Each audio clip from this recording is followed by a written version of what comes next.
राम राम सभी को, राधे राधे, जय श्री कृष्णा। आप सभी का स्वागत है हमारे यूट्यूब चैनल आरजे कथा कीर्तन में।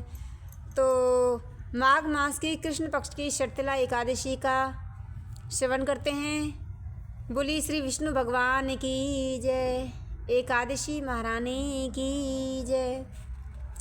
धर्मराज युधिष्ठिर बोले, हे भगवान, आप माघ के कृष्ण पक्ष की शर्तिला एकादशी का अत्यंत सुंदर वर्णन किया है।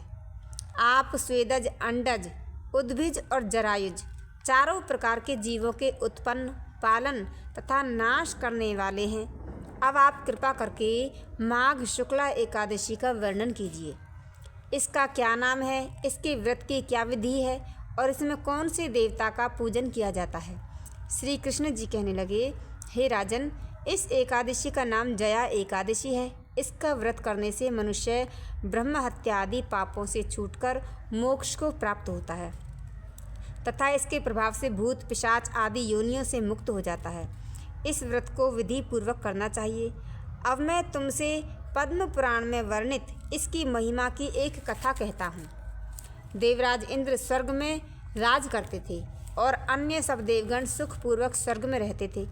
एक समय इंद्र अपनी इच्छा अनुसार नंदन वन में अप्सराओं के साथ विहार कर रहे थे और गंधर्व गान कर रहे थे। उन गंधर्वों में प्रसिद्ध पुष्पदंत तथा उसकी कन्या पुष्पवती और चित्रसेन तथा उसकी स्त्री मालिनी भी थे। मालिनी का पुत्र पुष्पवान और उसका पुत्र माल्यवान भी उपस्थित थे। पुष्पवती गंधर्व कन्या माल्यवान को देखकर उस पर मोहित हो गई और माल्यवान पर काम बाण चलाने लगी। उसने अपने रूप, लावण्य और आहा भाव से माल्यवान को वश में कर लिया। हे राजन, पुष्पवती भी अत्यंत सुंदर थी। अब वे इंद्र को प्रसन्न करने के लिए गान करने लगे, परंतु परस्पर मोहित हो जाने के कारण उनका चित्त भ्रमित हो गया था। इनके ठीक प्रकार में गाने तथा ताल स्वर ठीक न होने से इंद्र इनके प्रेम को समझ गए और उन्होंने इसमें अपना अपमान समझकर उनको शाप दे दिया। इंद्र ने कहा कि मूर्खों, तुमने मेरी आज्ञा का उल्लंघन किया है, इसलिए तुम्हें धिक्कार है। अब तुम दोनों स्त्री पुरुष के रूप में मृत्युलोक में जाकर पिशाच रूप धारण करो और अपने किए का फल भोगो। इंद्र का ऐसा शाप सुनकर वे अत्यंत दुखी हुए और हिमालय पर्वत पर दुखपूर्वक अपना जीवन व्यतीत करने लगे। उन्हें गंध, रस तथा स्पर्श आदि का कुछ भी ज्ञान नहीं था। वहाँ उनको महान दुख मिल रहे थे। उन्हें एक क्षण के लिए भी निद्रा नहीं आती थी। हिमालय पर्वत पर अत्यंत शीत था, इससे उनके रोमांच खड़े रहते और दांत मारे शीत के बजते रहते। एक दिन पिशाच ने अपनी स्त्री से कहा कि पिछले जन्म में हमने ऐसे कौन से पाप किए थे जिससे हमको यह दुखदायी पिशाच योनि प्राप्त हुई। इस पिशाच योनि से तो नरक के दुख सहना भी उत्तम है, अतः हमें अब किसी प्रकार का पाप नहीं करना चाहिए। इस प्रकार विचार करते हुए वह अपने दिन व्यतीत कर रहे थे। दैवयोग से तभी माघ मास में शुक्ल पक्ष की जया नामक एकादशी आई। उस दिन उन्होंने कुछ भी भोजन नहीं किया और न कोई पाप कर्म ही किया, केवल फल फूल खाकर ही दिन व्यतीत किया और साय समय महान दुख से पीपल के वृक्ष के नीचे बैठ गए। उस समय सूर्य भगवान अस्त हो रहे थे। उस रात को अत्यंत ठंड थी, इस कारण वे दोनों शीत के मारे अति दुखित होकर मृतक समान आपस में चिपटे हुए पड़े रहे। उस रात्रि उनको निंद्रा भी नहीं आई।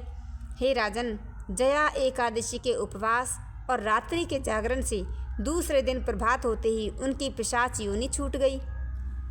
अत्यंत सुंदर गंधर्व और अप्सरा की देह धारण कर सुंदर वस्त्र आभूषणों से अलंकृत हो उन्होंने स्वर्गलोक को प्रस्थान किया।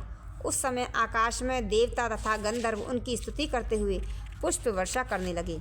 स्वर्गलोक में जाकर उन दोनों ने देवराज इंद्र को प्रणाम किया। इंद्र इनको पहले रूप में देखकर अत्यंत आश्चर्यान्वित होकर पूछने लगे कि तुमने अपनी पिशाच योनि से किस प्रकार छुटकारा पाया, सो सब बतलाओ। माल्यवान बोला, हे देवेंद्र, भगवान विष्णु की कृपा और जया एकादशी के व्रत के प्रभाव से ही हमारी पिशाच देह छूटी है। तब इंद्र ने कहा, हे माल्यवान, भगवान की कृपा और एकादशी के व्रत करने से न केवल तुम्हारी पिशाच योनि छूट गई, वरन हम लोगों के भी वंदनीय हो गए, क्योंकि विष्णु और शिव के भक्त हम लोगों के वंदनीय हैं।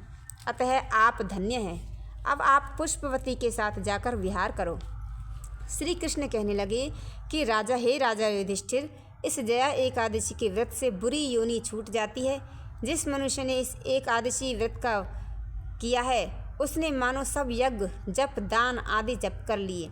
जो मनुष्य जया एकादशी का व्रत करते हैं वे अवश्य ही 1000 वर्ष तक स्वर्ग में वास करते हैं। बोले श्री विष्णु भगवान की जय, श्री कृष्ण भगवान की जय। तो ये जया एकादशी व्रत की कथा है। इसे सुनिएगा और लाभ लीजिएगा और आगे भी शेयर करिएगा ताकि सभी लोग इससे लाभ ले सकें। राधे राधे, जय श्री कृष्ण।